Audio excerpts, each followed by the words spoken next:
because we are human, and I've definitely got it wrong, and I've definitely said stuff and thought, oh my Lord, Joe, what did you do? But as long as you've got that awareness, you can save it.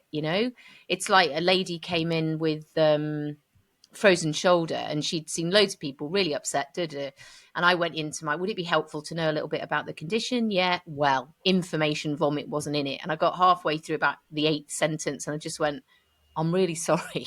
I said, haven't slept very well this week. I said, honestly, I just feel like I've just had a bit of an information vomit, and I'm not sure that's very helpful, because this woman just looked glazed, and she went, yes, you have had rather, dear, haven't you? Would you like to try again? And she was so lovely. But, we're human too. And I think as long as you're aware, and as long as you're picking up the impact it's having on that person in front of you, it's all right not to be perfect.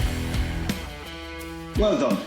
You have finally discovered the most important health podcast you will ever need as a medical professional. The conversations you are about to hear are guaranteed to change your clinical practice and hopefully transform you into a better conversationalist. They could even make you better crack at parties. Welcome to TCUP, where swearing is guaranteed. I love the way I have this kind of real pause before we start. And I always think I have to sound like some sort of radio DJ when I come into something like this, I've had different intros for different guests, but I think what I want to do is obviously, Pog, you've been introduced on lots of podcasts, and I think anyone who's in therapy or physio knows who you are without embarrassing you. But there was two things that happened in my career.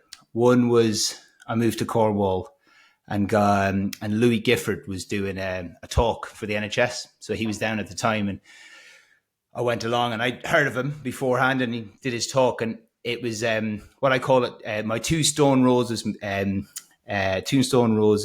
moments, which is when I think it was Noel Gallagher went to see Stone Roses. He went, his reaction was, I think I could do that.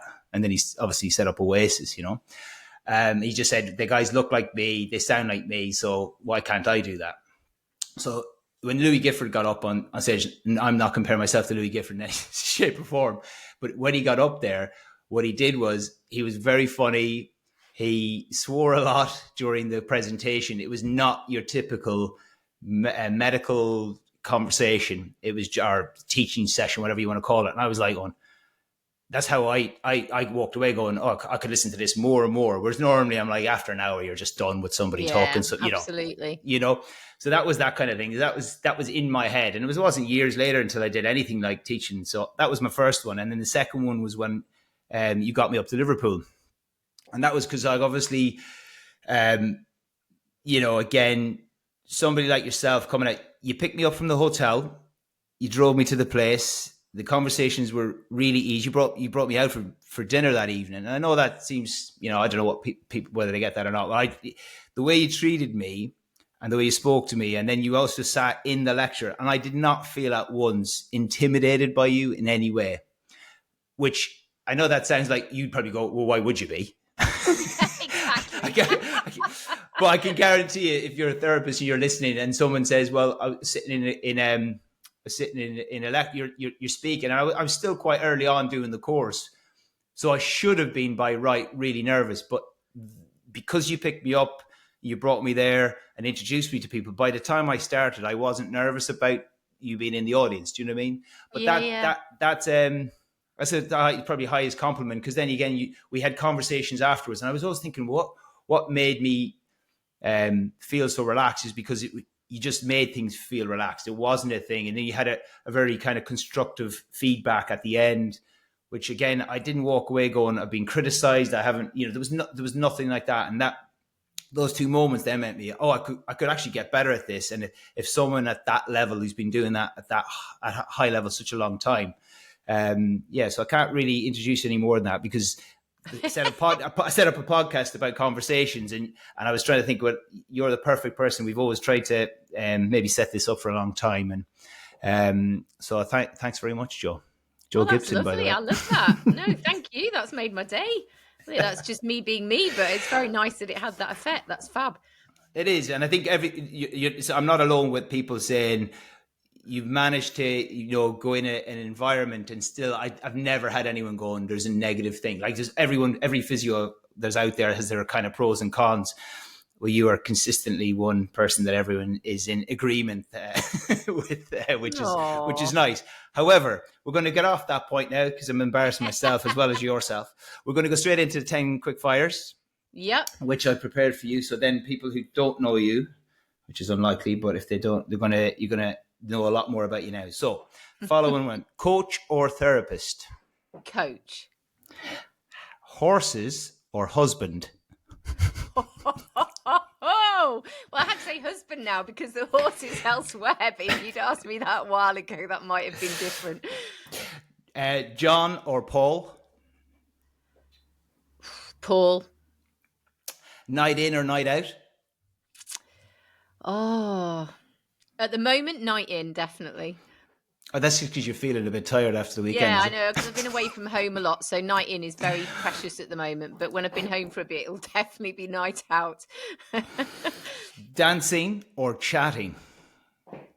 I don't know. That's very hard. I really like a good dance, actually. But then I love... Oh, Andrew, that's horrible. I don't know. I like both. Can't do that. Do I have to choose one? Yeah.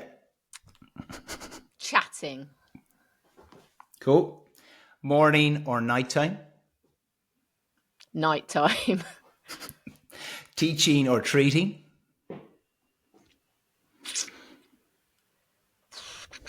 Oh, geez, these are really good. Teaching. But it's very close because, one informs the other. So that's, again, a hardy one. It is a hard one. Yeah. And this one, swearing or no swearing? No swearing, Andrew, because I've been brought up very well. Fair play. Angela said the same thing. So we'll move forward here. I can't promise you I won't. This, so professionally, your mum? Definitely none. But if my husband listens to this, he'll go, "You, yeah, whatever, liar." That's a fair answer. Rafa or Roger? Rafa. And gin or water? Gin. Funny how that wasn't it's an easy so one. hard. I was like, kind of brought you up and then knock you down a little bit. And then my last one, which I don't think I've ever asked you this about. I don't know what your music taste is, but if you've listened to before because you're such a fan of the show. Number one. One of me and my family and you, Joe. No, you've obviously heard me ask a question about music. So, what's your relationship with music, and maybe as a therapist or a mood regulator? People have had different answers for it. Any kind of ideas what you would say? Yeah, I have really eclectic music taste, actually, which horrifies my husband. I love to tell him that I like people like Robbie Williams and Take That because he's seriously into his music and guitars and everything. But I have a really eclectic music taste. I loved doing musical theatre when I was at university and stuff. So I love a bit of Oliver and a bit of West Side Story, and my son and I will sing along to The Greatest Showman. But I love a bit of Eminem, a bit of rap, and a bit of dance music as well. So it really, I guess it's like my communication. It's just depending on the mood and what I'm doing. When I'm running, I like something that's going to make me forget the pain of running. If I want to chill out, then I guess something a bit more laid back. But I have a lot of music on in the car when I'm driving, and that usually illustrates my mood. Yeah, I've had a lot of people talk about them being mood regulators and emotional regulators, because that kind of flows into the question really around. I've asked it in different ways. I suppose it's kind of like what we've talked about how important communication is a lot, and you're obviously keep getting quoted that it's a superpower, and I agree with that. But like, when you have a patient in front of you, what are the kind of non-typical questions that you, or the signs, or the tells, if you want to call it that, from a patient that you're looking for? Or do you have a kind of maybe an insight into that when it comes to building relationships with patients? Yeah, so I really reflected on this in terms of the questions, but I guess there's a whole lot of stuff happens before I even ask a question, because they come in, they're greeted by the receptionist, they sit in the little waiting area while they wait for me to come out, and I guess I'm already kind of clocking their body language when I walk through the clinic, and whether they're looking interested or they're just stuck on their phone, or they're, because again, we've got shirts everywhere, and signed shirts for the guys who are working with all the football and stuff. And so you, again, in Liverpool, usually somebody supports a team, so their reaction to the environment can be quite telling in terms of how they are as you approach them.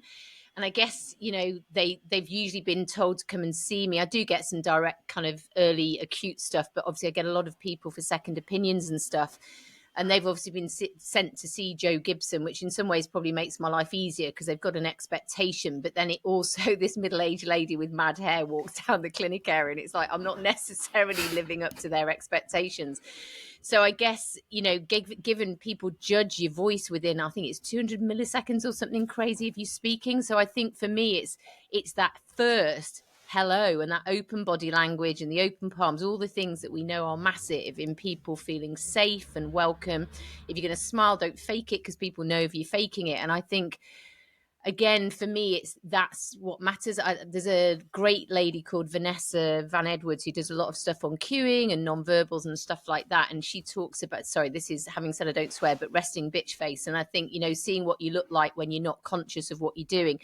And unfortunately, I don't have a face for video podcasts, Andrew. I'd much rather not have my face on here, because if I'm concentrating or I forget that I'm on camera, I do look a bit depressed, and my mouth with all the wrinkles is going down like this.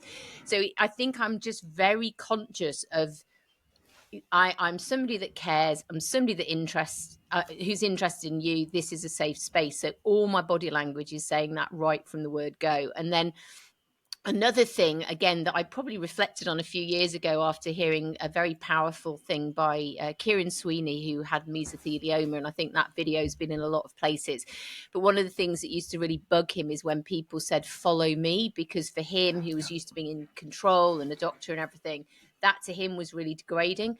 But I also think if you look at the literature, for me, again, as before I've even thought of those questions, I'm just walking alongside them, making small chat. I used to, how have you got on with finding it? And I stopped doing that because people were getting stressed because they couldn't find it. And so that may potentially have started it on a bad thing. But yeah, just really that initial hi, great to see you, whatever. And then that little chit chat of the weather or whatever on the way side. And then once we're in the room, just the manners of, again, that very open body language, getting them comfortable, taking their coat, whatever, and then being, right, I'm here, my body language is open and I'm ready.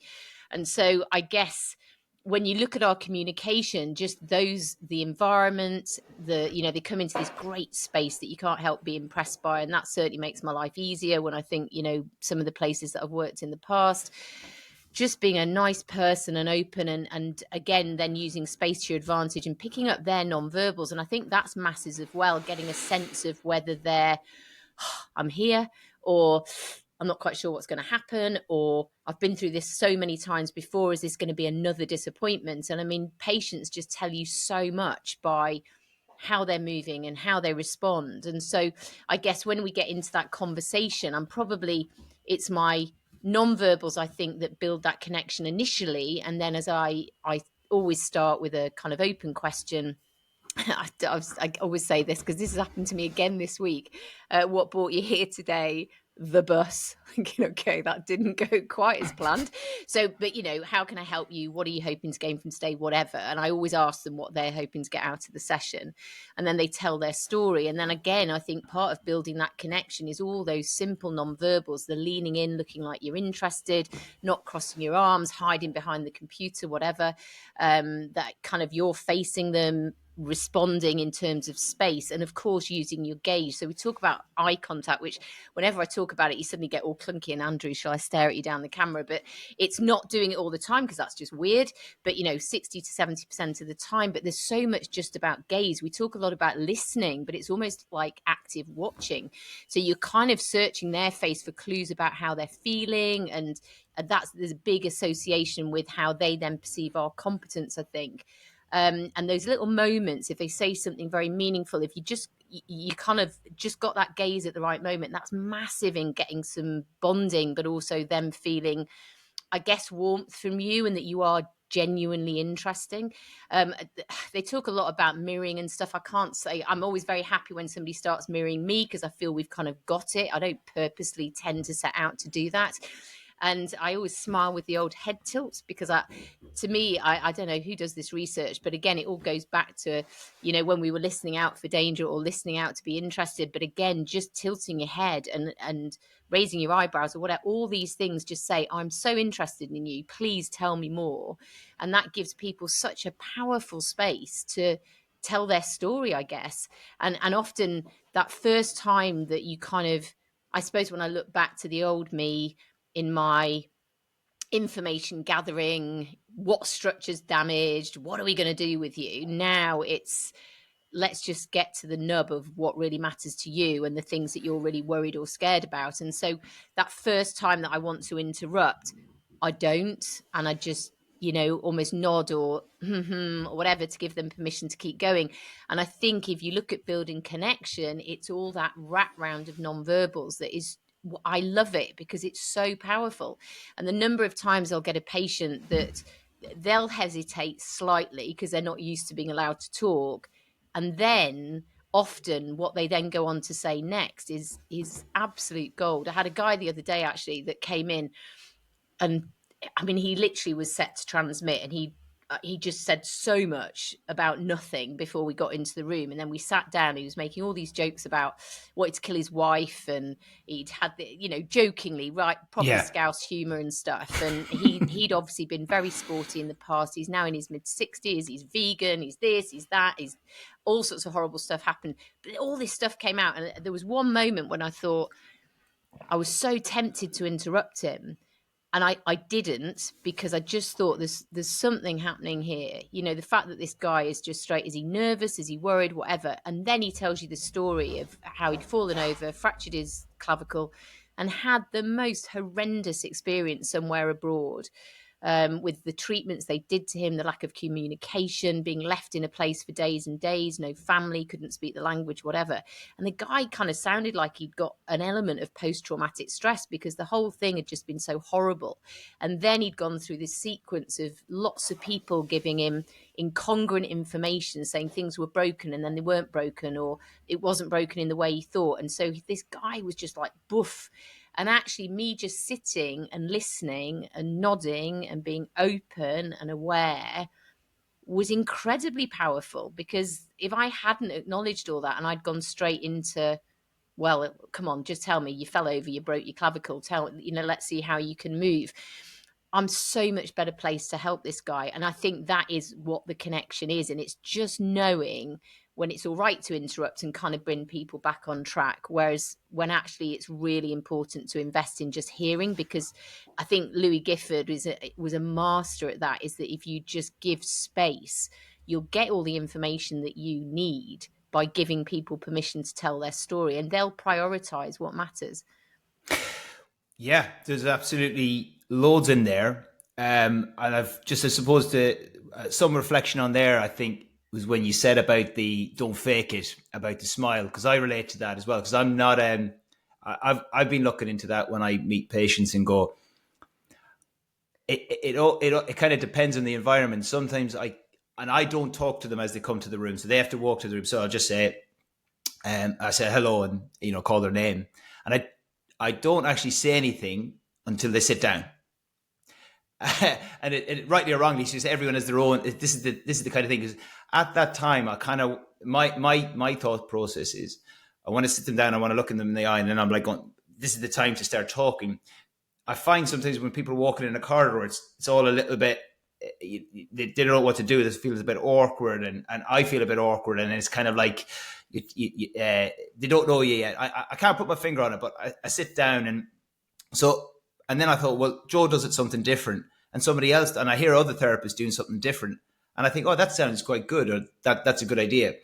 But I don't feel comfortable doing that. Now, when they're in the room, it's different. So because it's a bit like saying if you don't believe it, or if that's not your style, there's still plenty of time. Just like that communication isn't going to lose anything. I'm not going to, whether they think I haven't said hello or smiled is we could debate whether that's a useful thing. But what I do is when they sit down, I'm very comfortable with, now this is your time for me and you to speak. And I feel comfortable with that, which makes me feel a bit more, I suppose the word is authentic, which is a bit overused these days, but it's that authenticity allows me then to be as genuine as me as a person, which then puts me in a mindset to be kind of like I can listen properly here now. Whereas the other bit beforehand doesn't suit me.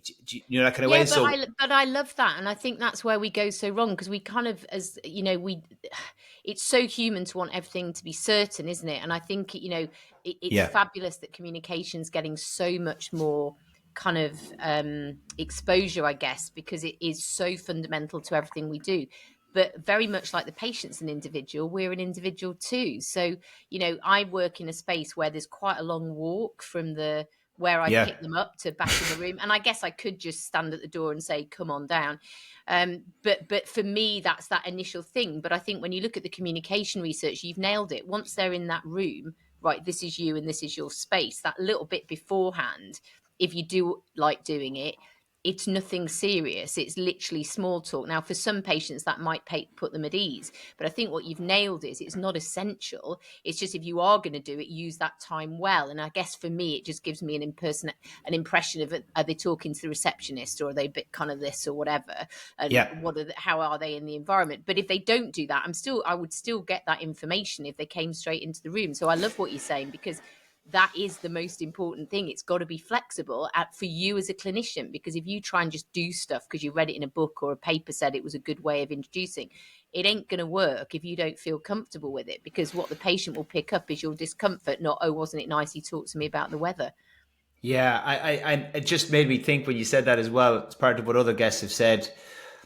So, like, I don't know what you think. Sometimes you get that, the information. So sometimes I might get it from the admin and go, your next patient's not happy, or you have information if an FCP is sent in, a first contact practitioner sent in a letter, but the letter is quite detailed, and in there's information that's quite useful around the background. They've subtly put information in there. It's not being like, this is what the problem is, but I find this social little bit that they've put in.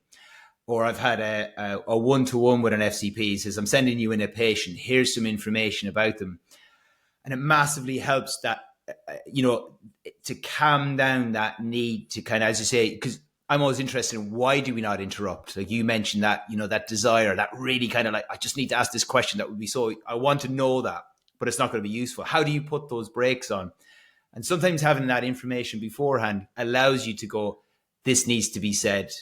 And that's what I took up. I said, every little bit of my communication strategy is slightly different and it's organic, but I've learned over the years, there's different little strategies you can use to help you execute that one-off appointment with that one patient really well. And there's little nuances. And that's the kind of thing you mentioned as well, as like being aware of your own, I think you said the words, I'm conscious, I care, and I'm interested.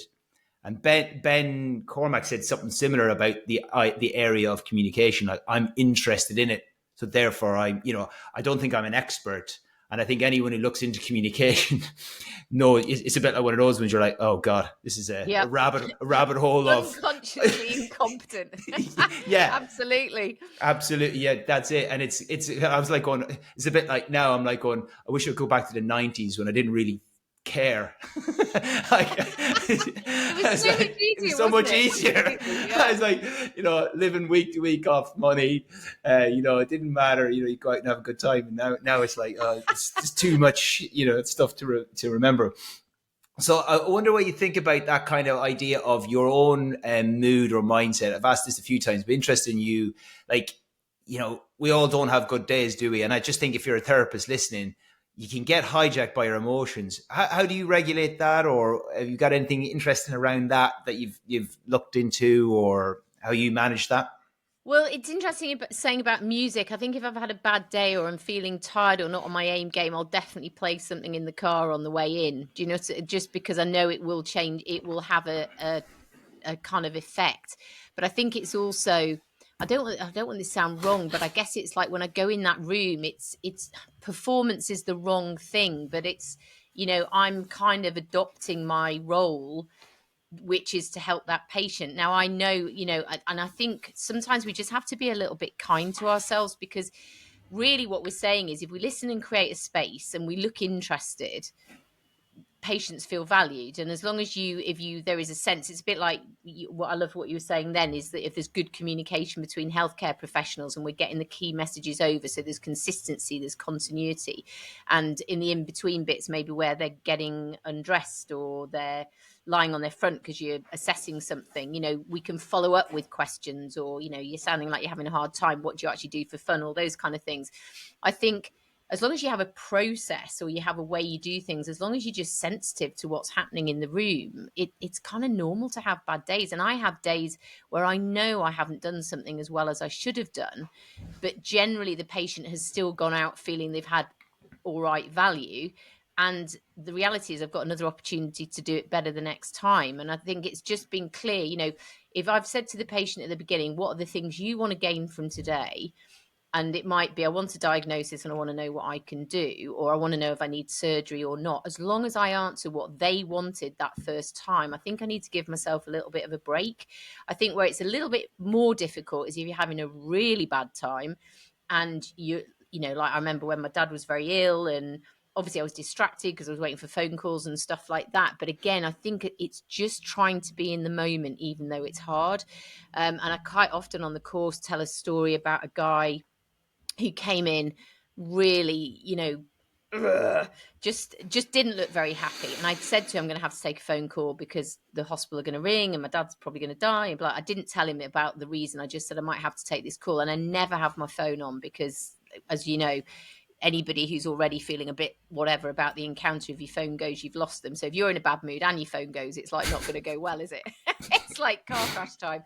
And anyway, the phone went inevitably. I went out, took the call, came back in, and this guy's marching up and down like, well, I suppose you think that's professional. And I said, well, no, but I did tell you I was going to have to take this call. And so he just went off on one. And I just said, look, the reason I had to take the call was this. And he said, well, I'm sorry about your dad, but what about my shoulder?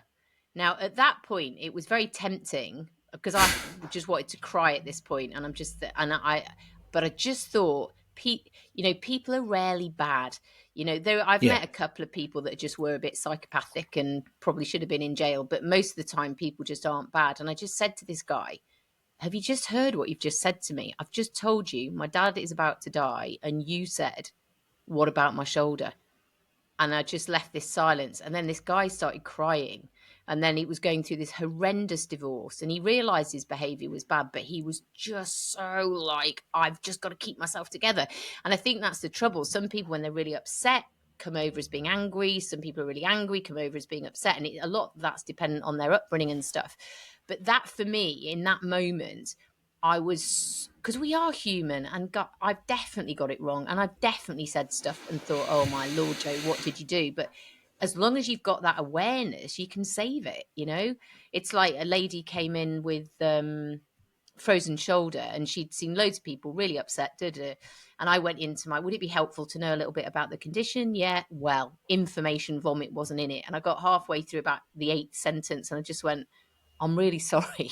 I said, haven't slept very well this week. I said, honestly, I just feel like I've just had a bit of an information vomit, and I'm not sure that's very helpful, because this woman just looked glazed, and she went, yes, you have had rather, dear, haven't you? Would you like to try again? And she was so lovely. But, we're human too. And I think as long as you're aware, and as long as you're picking up the impact it's having on that person in front of you, it's all right not to be perfect.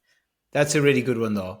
What you just said there about recognizing when it's gone wrong. Yeah. And I think that's great. I've done that a few times where I've either got it wrong, or they've triggered me in some way, and I've definitely gone a bit more direct with my communication, and I can feel myself getting a bit like, it's happening. You're in that, I call it the red zone of patient. They're just, everything is aligning for me not to like you. and we're really hard. Which, what I mean? It's like, I'm trying to help you. But I have done that. And then I've gone, you know what? I exactly what you said. It's that admittance, because I think that's a unused tactic in communication that we've a really good example of. You could always apologize. I've got that wrong. And that idea, I've often said now recently, is like going, this woman did, so I had one recently, yesterday, and I look at the date of birth. I've got this weird thing about date of birth. I know loads of people who are born the same day as me, right? And some of them were elite athletes in my class. Weird. At school. Wow. Yeah, bizarre. Anyway, so every time I always remember birthdays that are similar to me. I don't know what, I've always done it since I was, and I'll always say it to people as well. It's one of my stupid things I say to people to kind of them to laugh or just to see what they react to. I always like throwing out questions that just people go, they'll either give it and they'll go, oh yeah, that's kind of funny. And if they do, we'll go with it. If they don't, I'll just, I've used it as a tester question. Anyway, this woman comes in, she's the exact same age as me. And my first thing, I went, when am I going to use this? And I decided to use it immediately. Now, what made me do this, and this is the beauty about communication, is that I just went, just before we start, I just want to tell you, we are exactly the same age. And I was in my head before, and I was like going, hope she's really sound. And like, she's just like a quantum physics version of me who was born in this part of England. And she just went, I hope so. And she went, well, I hope you're going to help me out because no one else has helped me, was her response. And then I was like going, great. So I've got an emotion of anger. And I thought, right, I've got a quite, and I was like going, okay, I said, and then the first thing I said, okay, well, I'm really interested to hear about that.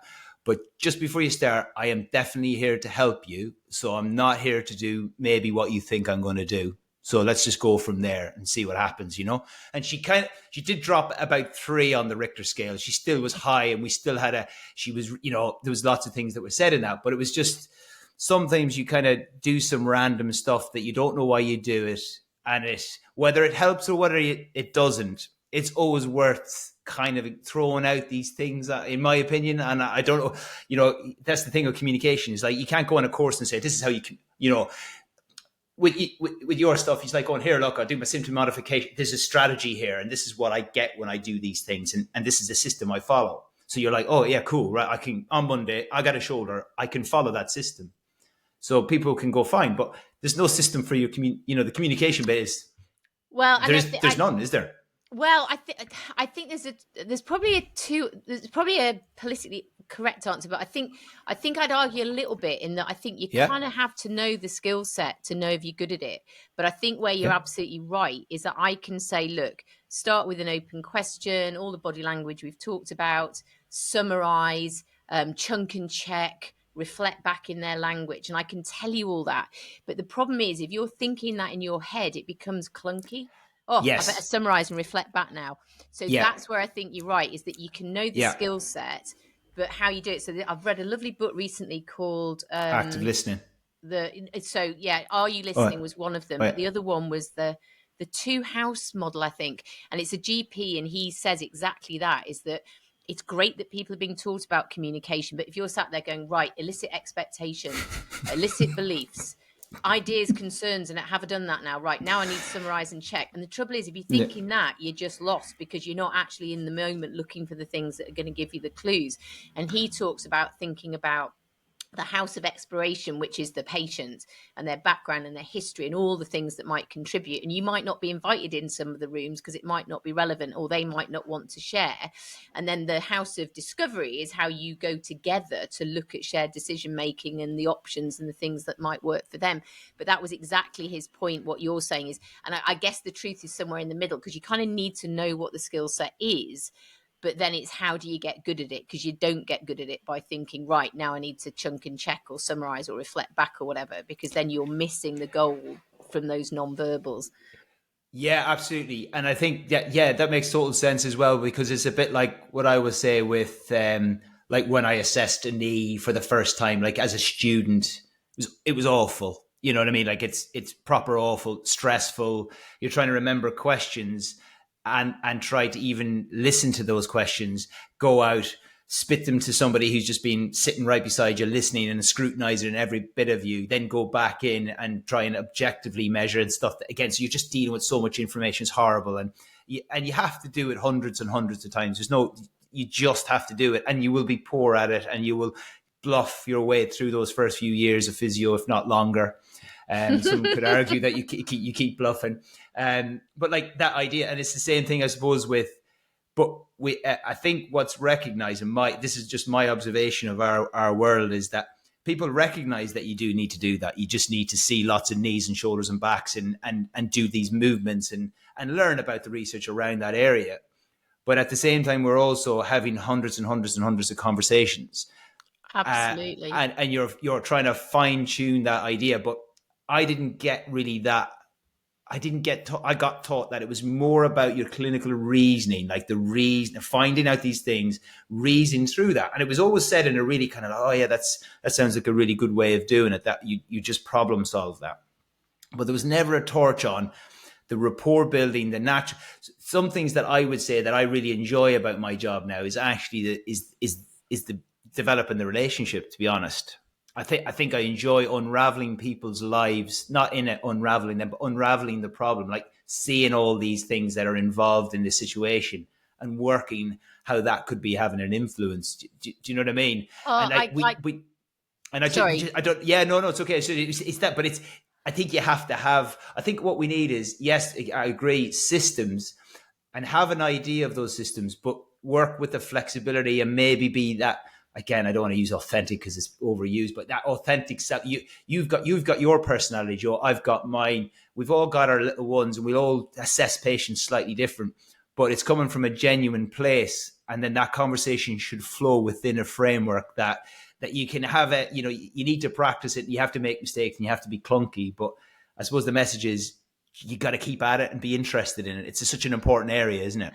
Well, it underpins everything that we do. And I think, increasingly the evidence shows that kind of how we do what we do is almost more important than what we do, and that's why, we all want to be in a tribe. Everybody has their treatment preference. But the bottom line is the thing that will make that successful is how you deliver it. And if you're confident in something, you will deliver that better, and your patient will perceive that you're competent because you've got a confidence in the thing that you're doing. And so the messages we're giving our patients all the time are hugely influential. And I'm sure sometimes I have patients that I probably do very similar exercises to what they did before, but the way I frame them, and because we've built that alliance, and I love what you said, I just find people fascinating. And I think if you look at the complexity of somebody's individual pain experience, like you, I'm like the bits of the story and the things that I'm going to be able to signpost to help them get back in the driving seat and empower them with an understanding of why, when they've had an argument with the husband, or why when they've had a really bad day at work, things are worse, or they don't feel they're coping as well, or they might feel a different symptom. And that's so empowering for people. But you've got to have that trust and that alliance before you can help them go on that journey. Otherwise, it's just information. Whereas if they genuinely think you're invested in them and helping them in that process, that's the absolute gold. And I mean, that's why I love what I do. And why, when you ask me treatment or teaching, I find that so hard, because I think one informs the other, and I would never teach if I wasn't treating patients. So they give me the gold that then informs how I teach. Yeah, no, I'm biased as well because I do both as well. And I think it does help me as well when I'm teaching to be able to have, it is really useful whether I'm listening to your teachings or whoever, when they're able to kind of go, but I've seen this, these are the stories. I think stories are so important, isn't it? That story you just told there about, no matter how many times you tell that story about your dad and that patient, that's like not an ideal story, but it perfectly sums up the situation, that you don't know what other people's going through and how important and how vital that is. I think Andy Hosgood said in the first one, like one guy thought his vertebrae had been removed, and that, and it unraveled that he was going through a horrible divorce as well, and it was just, but that wasn't mentioned. And so he had to have one conversation for that to be unraveled, that he would find out about this divorce. Yeah. And that is kind of funny. It's not, you ain't got to have your list. Oh, hang on a second here. Get my sheet up here. So how's your relationship with your wife? It's not a question.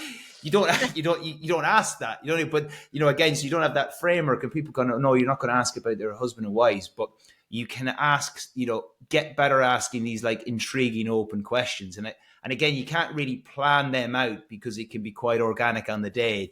But someone says something like you said about the patient going, I've come here on the bus.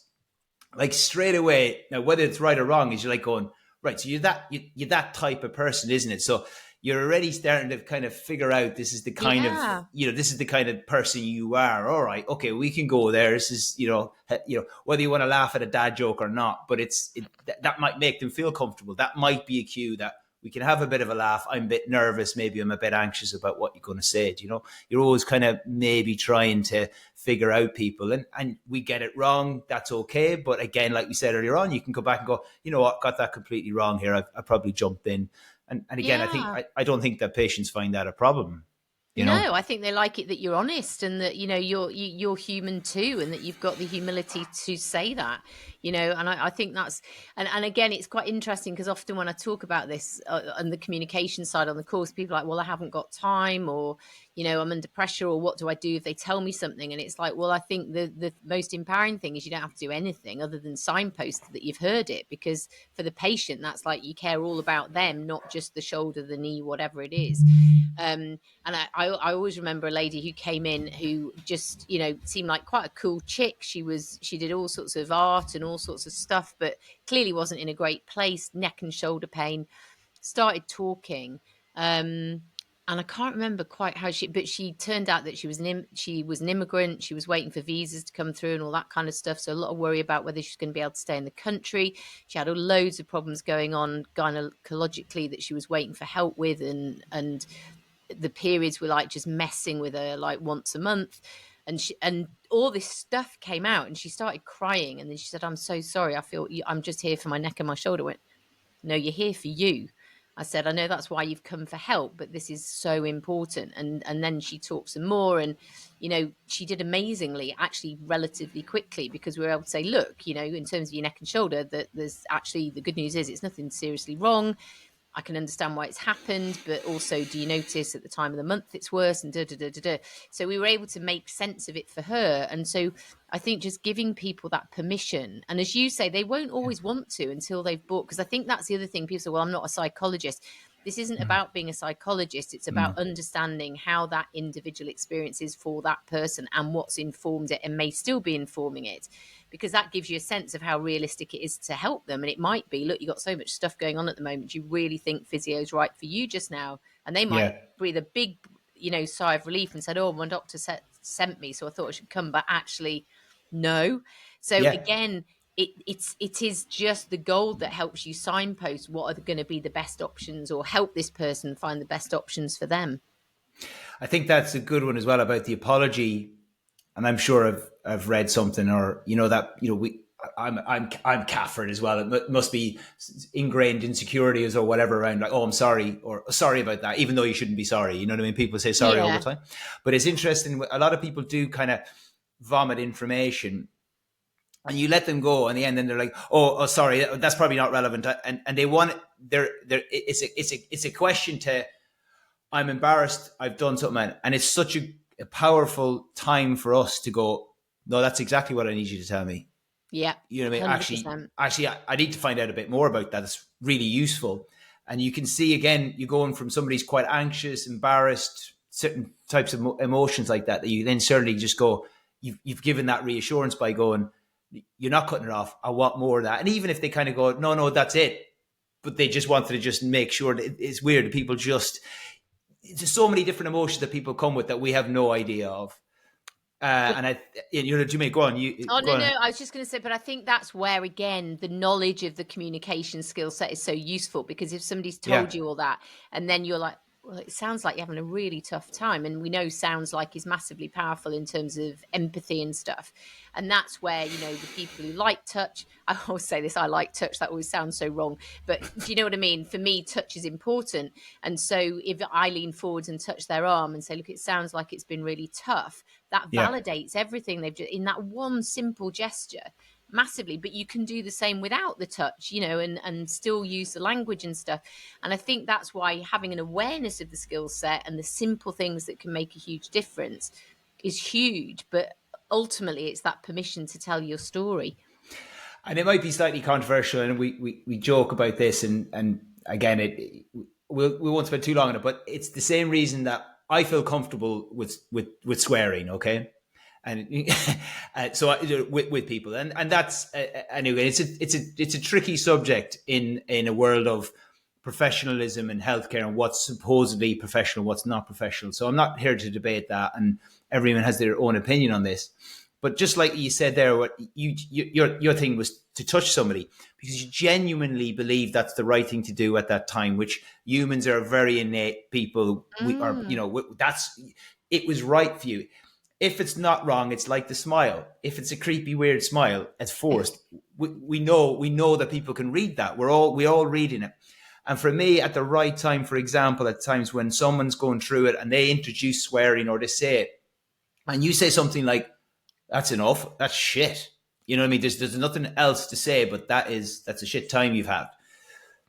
At times, like just that moment is their own. Yeah, that is shit. Like, so because I've had people where they've left and they go, it's the least medical stuffy conversation I've had so far because we've not had to have and look, I'm not going to be doing that with everybody. So, don't get me wrong here, but it's just like for the right people at the right time, just like you just said, there is elements of communication that we probably need to explore and stop having so many, like, we shouldn't do this and we should do that, because we've done that about treatment strategies and things we've done in the past. Medicine is constantly changing. We constantly getting told we got that one wrong. We've got that one wrong. So why couldn't we think that there's possibilities in the area that is continuous? It's probably the fastest growing thing. I think I might have mentioned this and boring people again, but social media is communication and it's the fastest growing thing. AI is communication, fastest growing thing. Surgeries or exercise. I think I was saying this to Thomas Deckers last time. He was like, exercises haven't changed. Do you know what I mean? We've been doing them for thousands of years. So that's not changing, but communication is changing. So we should be always kind of, be what we're comfortable with, what other people are comfortable with, listen to that feedback and maybe explore it a little bit more. I don't know what you think about that. Do you know, I love that. That's just made me think of something actually when I was teaching in Holland a couple of weeks ago and, or the Netherlands, whatever I meant to call it. Sorry. So old. Oh my God. And this guy, we were talking about communication and stuff. And I was saying, all the evidence about how people love hearing their name and all the stuff about Coke and putting it on bottles and all that kind of stuff. And this guy went, "I don't agree. I don't like hearing my name." And I was like, "Okay." And I said, "But why don't you like hearing your name? It's a nice name." I was like, "Geez, I'm in front of these 30 people all going, well, that's awkward. Killed your balloon, Joe."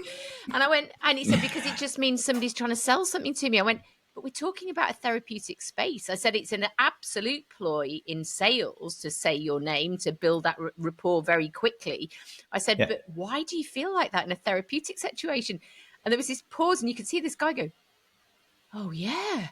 Why?" But again, isn't it fascinating? And I think that's the thing. You have something that gives you a reaction and then you kind of apply it to everything. But yet each situation is so unique and it's the same for that. And I love what you're saying, because I think this is the biggest problem with healthcare is, we take a randomized controlled trial and we try to reduce everything to the minimal measurable things. But by doing that, you dilute so much of what influences our interaction. So when you look at the task, how can you possibly represent somebody's upbringing, their culture, what's happened to them when they were growing up, what they like doing, what their relationships are like, what they do for fun? How on earth, it's like a lava lamp that's moving all the time. How do you represent that? And that's why our communication has got to be flexible, and why, look at how different we all are and our own preferences and biases, but that's what's fun. Play to your strengths. And I'm no good at all your funny one-liners and stuff. I mean, you are very good at it and I'm not. And so, it's like if somebody tells me a good joke, it's like, right, I'm using that because I might actually be funny for once. And it's like, it's just with family and friends and stuff, and people are, a bit of banter, and maybe in a lecture where I've thought about some hooks and stuff that might tie in. But I have days when I'm probably not very funny at all, and that's fine, because it might not be necessary. But if that's your strength and that gets people at ease, that's what's wonderful, is that we all have something individual to offer too. Yeah, no, that's it. Again, it comes back. We loop right back to the beginning when you said the smile thing and the authenticity of your communication style. If it's coming from a background that you're interested in that patient and that patient getting to where they want to go, that health goal, and we can help influence them achieve that health goal by having good discussions, then That's not sales. That's just really, that's good communication. And I think what I'm observing maybe, and I don't know what you think about this, but it's quite big communication. It's a bit like space, when you like, I love listening to like Brian Cox or any of those kind of, and Stephen Hawkins. And like, I've listened to many of their lectures, and every time I'm trying to get a hold of like a black hole and how mentally big it is, or how big the universe is, I'm always like, oh my God, that's unbelievable. And the way he talks about it and how he describes it, and then it gets to a point where it's like, I have no idea what you're talking about. That is just so at another level. And he can do it and still make me feel like it's interesting, but it's like where are they even getting that? Like when they work out how big the galaxy is, I'm like going, how are you doing that? That is mental. And my point is that communication is a bit like it's adapting all the time and changing all the time. And it depends on the person, that their mood they're in. So there could be a very nice person that at another environment, in a different occasion, in a pub, you could get on, but in an environment where they're super stressed, they're a total nightmare. Yeah. So I think if you're a therapist, it's scary, isn't it? Yeah. Especially if it's not something you think you might be an analytical person. So physio sounds like a really good, or medicine or whatever you're doing sounds like a really good idea. Bang, bang, bang, bang. I'll learn how to work out what the problem is. But then you find out that a huge component of this is what we're talking about. That could be scary. And I don't know what you think. And I think might put people off, or it makes them think, no, I tell you what, I'll learn this system and that will get it. I don't need to be good at this. What do you think about that kind of a statement? I get where you're going with it, but I think actually, I'm probably going to talk in circles a little bit, but I think it kind of comes back to, if you've got an awareness of that basic skill set, what were we saying?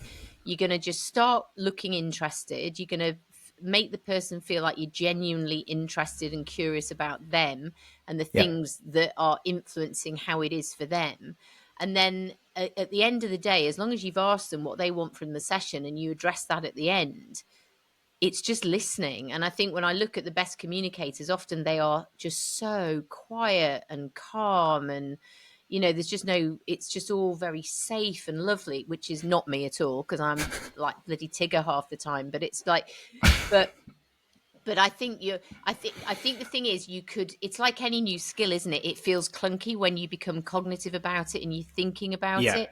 But I think if you kind of go with the process, and maybe even you're just going to think, right, today I'm going to play around with how I ask that first question, or I'm going to try not to interrupt the first time I want to, and just be aware and just practice as you would with any other technique that you do. Yeah, and I think I said this to, I think it was Ben as well, about like, communication training, because we've got some really good research as well around that. Like those who do communication training score higher on adherence rates. So they, their patients adhere more to what they say, because if they've got communication training. And I'm biased because I've done it. I've done several courses on it. Certifications where, you get someone observing you, that kind of level of, really scrutinizing how you speak and what you do, and when your little isms that you have. And I found that really useful. So it was clunky, and even the exams were a bit clunky, and you're like, someone's listening. It's not really real, is it? Like, you're coming up with a story and they're just trying to look at you, that you've got a system or you're following a model of care, whatever that might be. But I think it's worth going through that clunkiness. I don't know what you've done in your training or background specifically around it. And is there anything that you thought was useful from that point of view? Or did you just get that all from just experience or reading? No, absolutely not. No, I was like, I nearly left physiotherapy. I was like seriously burnt out, because I had the responsibility for complex patients that had a really horrible time, that happened to have shoulder instability with no history of trauma, that they often had horrible stuff going on in their lives. And, it was like the elephant in the room, and you treat them for 6 months with a sense that you're always going to hit a ceiling. And then I probably built relationships that were a bit dependent rather than facilitating. So probably still a bit stuck in the fix mode rather than facilitate mode. and something had to change. And ironically, my dad was a psychiatrist who specialized in communication skills, changed how medical students were taught, but also he did a lot of research about the best way to teach communication skills. Slightly ironic we didn't speak a lot when it would have been quite useful. And of course you realize how good he was kind of once I was in my job and I was reading the papers and stuff. But no, that I was like, right, something's got to change here. I'm either going to leave or I need to know what to do about this. And I had conversations with Dad, but he, absolute workaholic, he was so passionate about what he did. And so he unfortunately had died by this point. And so I went to do a master's module, therapeutic communication. And the irony was the practical part of it was the 3 days Connect course.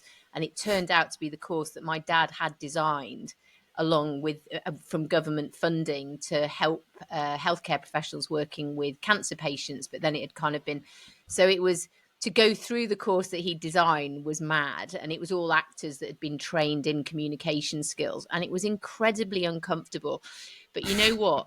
That to me was the biggest message. You learn the most from situations that make you uncomfortable, because anything that's easy, anything that's you're kind of, yeah, I'm all over this. Well, that's not teaching you anything. That's great. And it's lovely to feel like that. But the things that really make you learn are the things that make you feel. So that clunkiness is great because you're getting kind of cognitive, what's the word? Consciously conscious of the things that you can change. And that's awesome. And I mean, that's why I love our job, because you never stop learning. There's always more to do. So no, and I did this formal module, and it was very much the Connect course with the actors, which was ridiculously powerful. I was telling this story the other day, but there was a guy, I gave the scenario of a kid that didn't want to swim anymore, but there's lots of pressure from the family and blah, blah, blah. And I'd kind of given this scenario. And I said to this guy, I said, and is swimming something you still want to do? And he looked at the floor and body language closed off. And then the woman who was pretending to be his mum said, yeah, of course he does. And this guy started crying, and then I started crying. How embarrassing. And there's like about 12 people watching me go through this process. And Tom, the facilitator who'd been trained by my dad actually, said, Jo, what are you crying for? And I went, what have I been doing my whole career? This is so ridiculously powerful. And all I did was ask a question that I would have been too scared to ask before. And it doesn't even have to be that direct. It's just, is there stuff happening that's making this hard? And it just, for me, and then they said, how long do you think it took to get to that? And I was like, it felt like about 25 minutes, 2.5 minutes. And so for me, that was such a pivotal moment in that, this is, why are we not being taught this? This is the most powerful thing. And of course, then I had to sit watching all Dad's papers and I'm thinking, well, I'm a bit of an idiot, really, aren't I? Because I had absolute gold there and didn't realize it. But then I kind of looked at his stuff and then got very interested in other, and then took it back to the trust I worked in and got other people passionate. They went through exactly the same thing, that the people who, they'd often have really uncomfortable emotional responses, because it's almost shining a light saying, what have you been doing? This is pivotal to everything that you do, and yet nobody's ever taught you how to do it better. So no, I genuinely believe going on those sorts of courses it made the big. I wouldn't be doing what I'm doing now if I hadn't done that course. 100%. I was still I was teaching at that point, but I just think it changed so much about how I practice, how I interact with my patients, how I teach. But it's so that's, I guess, to go back to what I was saying about being scary.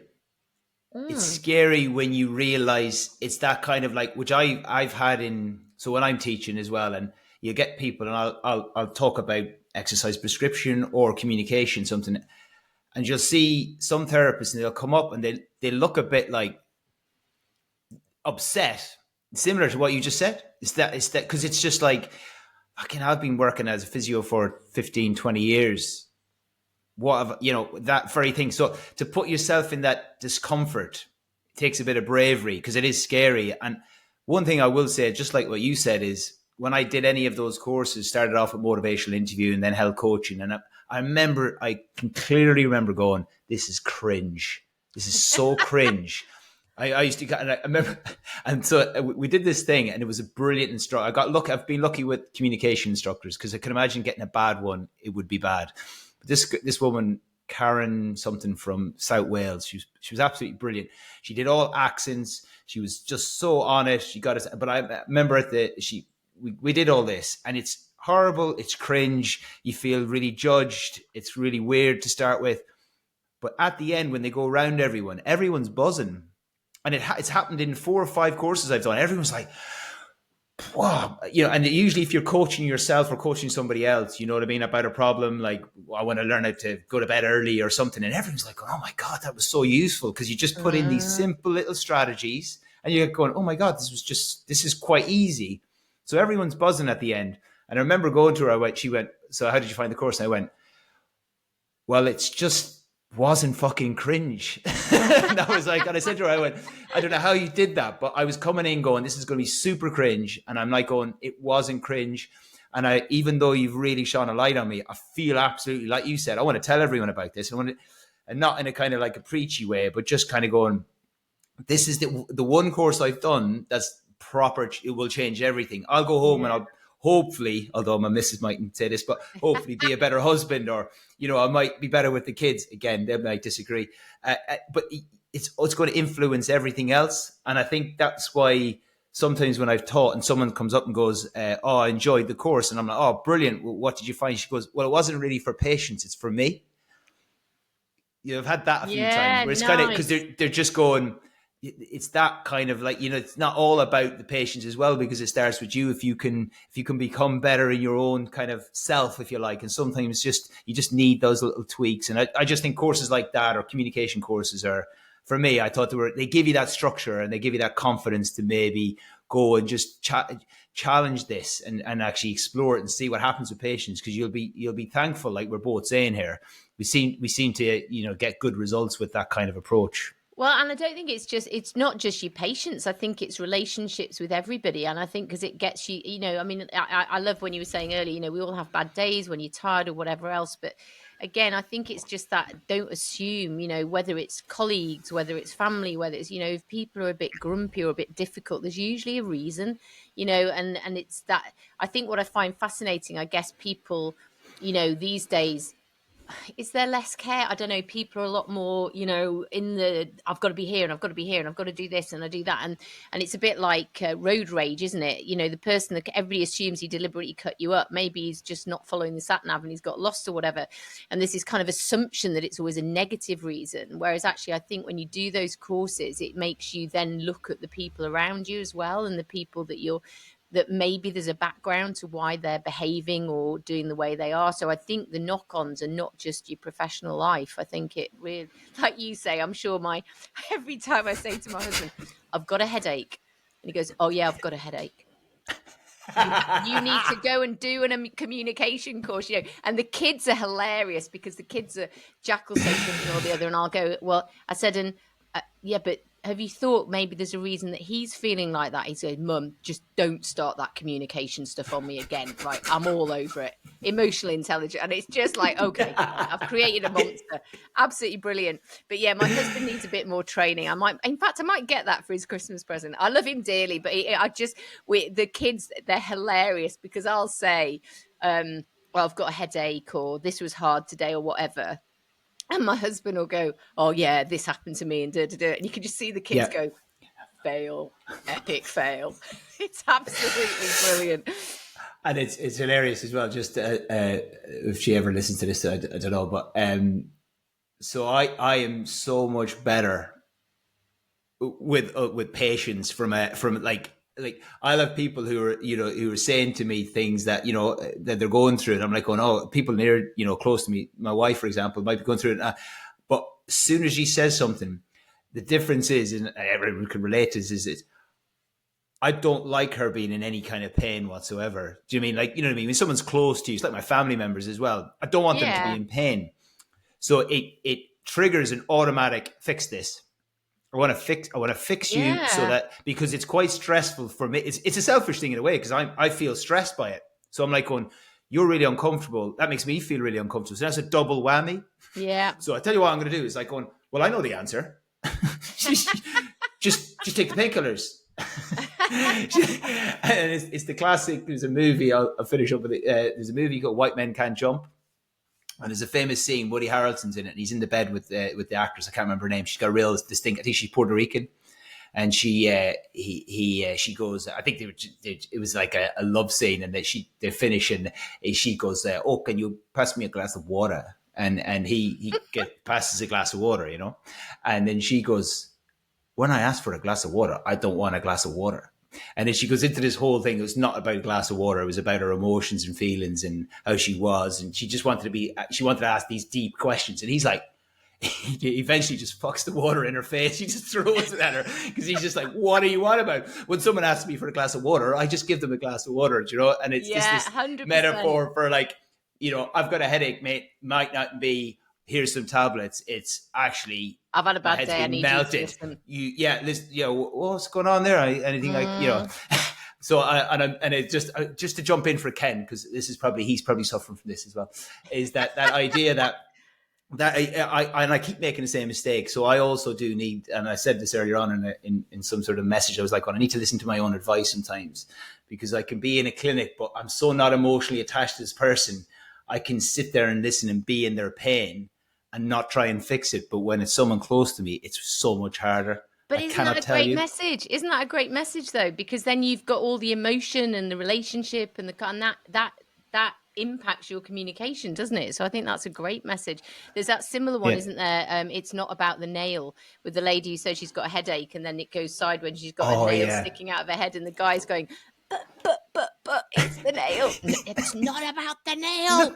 So absolutely love it. Yeah, no, my husband has improved a lot, to be fair to him, but it's but it's fascinating because even and I think the other thing in families and stuff is that everybody's got a role, haven't they? So if I then suddenly decide, right, we're all going to be expert communicators now, it's like it changes the dynamic, because then the people who take the lead, or it might change. So it is complex. It's like quantum physics, isn't it? There's always something else could be possibly happening in it, you know. And then when you observe it, it changes. So it's never the same again, is it? You know what I mean? And I suppose that's thing is around parenting, isn't it? As well. Like I remember having to be up in the night, and I remember me and Mrs. would have, you know, you'd be so tired, and if the kids would wake up, I would be so stressed, 3 or 4 in the morning. Because I'm like, I've got to get up in 3 hours, then I have to go to work. I can't be sick. I need to be on top form. You know what I mean? If you're self-employed as well, which I do half the week, I'm like, right. So I used to get this rage on because I'd be so scared that I wouldn't be able to work the next day. And I'd be snappy, and it'd be a bit like, and eventually I had to kind of say to him, I don't know what happens in the middle of the night, but I turn into an absolute asshole. And then in the morning, I'm like going, I can't believe I was such an asshole. Like, what was wrong with me? And I kept having to look, and I was, what's going on? But then I was like, right, I'm conscious. I'm about to turn into the Hulk, you know. And then I was like going, well, what's happening here? And then I'm like going, all right, this is caveman stuff. Like, I need to do this thing tomorrow, which is helping this whole circus come. You know, I have to earn some money, or we don't have a mortgage. You know what I mean? So weirdly deep rooted in there was, if I don't do that, this is all going to fall apart. And I didn't realize that. I just thought I'm just being really grumpy and I don't care about my kids. Or, and it was like going, because that's what I was feeling. I was like going, maybe there's something wrong with me, because I don't, you know, everyone goes, oh yeah, it's you know, you're in love with your kids all the time. And I'm not right now. You know what I mean? So then I was like going, but it was only temporary. And it was something that I've talked about to other people about as well. And you're just thinking, you get hijacked by these things, but there's, as you said, generally it's not a bad place. It's because of so many of these, these emotions or these things that we need to do, and the pressures we put on ourselves. And then that allows you to do stuff you don't really want to do. Road rage, we've mentioned that a few times. And I think it's just an interesting area, and we could probably talk on this. And, well, I think you're an absolute expert at this, no matter, I know you're the most self-deprecating person I've ever met when it comes to how good you are at this, but, I'm so happy you've come on, and I can't thank you enough. And if have you got anything else you'd like to mention, or are we done on this? Or would you like to say anything else? I could talk about this forever and ever, as you know. I think I actually just a very lovely thing on when I saw a patient Tuesday, and he came in, and I literally about an hour before he came, I had a text from one of the surgeons I used to work with. And he just said, I've seen this guy, this is situation. He thinks it's something else, but this is it. And so the guy came in, and I was able to, I've talked to the surgeon, and he's like, talked about, and it was so powerful, that join up.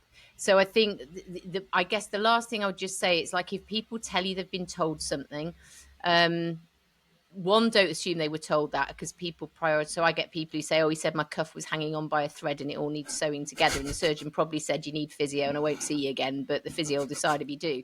But that tells me what that patient's worried about. So one, check what they've been told and what it means to them. But also, if I love what you were saying about, the letters from the FCP and signposting stuff.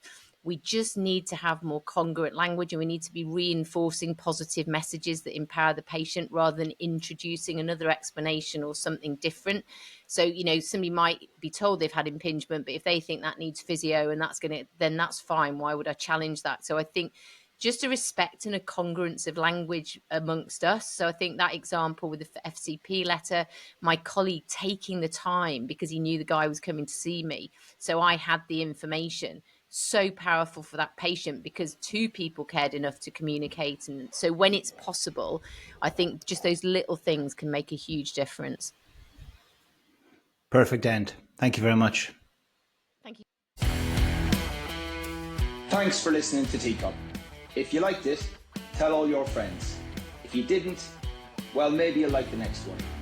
Go to procareeducation.com or Procare Education on Instagram for more information on courses and the Bamboo Project. And remember, always be sound and not a dickhead.